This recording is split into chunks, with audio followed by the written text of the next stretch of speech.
Flame of the fire असं इंग्रजांनी ज्याचं वर्णन केलंय तो पळस उन्हाळ्यामध्ये बहरतो.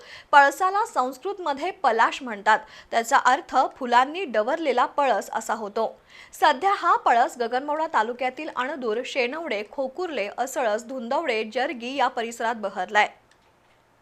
गगनबावडा तालुक्यात लाल केशरी रंगांच्या फुलांनी रस्त्याकडेला बहरलेली झाडं प्रवाशांचं लक्ष वेधून घेत आहेत.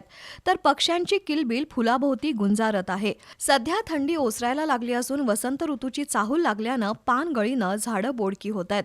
वसंतात रंगांची उधळण, रंगोत्सव सुरू होतो. रानोमाळ केशरी लाल रंगानं पळस बहरत आहे. प्रत्येक फांदीवर लगडलेली फुलं आगीच्या गोळ्यांसारखी दिसत आहेत. फळ फुलांवर मधमाशी आणि पक्ष्यांची किलबिल सुरू आहे. रखरखत्या उन्हात पळसाची फुलं आल्हाददायक वाटत आहेत. पूर्वी पळसाच्या पानापासून द्रोण आणि पत्रावळ्या बनवल्या जायच्या. त्याची जागा आता प्लास्टिकच्या पत्रावळीनं घेतली आहे. होळीच्या सुमारास महाराष्ट्रात हिवाळ्यात डिसेंबर, जानेवारी आणि फेब्रुवारीत त्याला फुलं येतात. फुलांचा वापर पूर्वी रंग करण्यासाठी होत असे. कृत्रिम रासायनिक रंगांमुळे ही पद्धत मागे पडली आहे. त्याच्या बिया कडू असतात. त्याला पळस पापडी म्हणतात.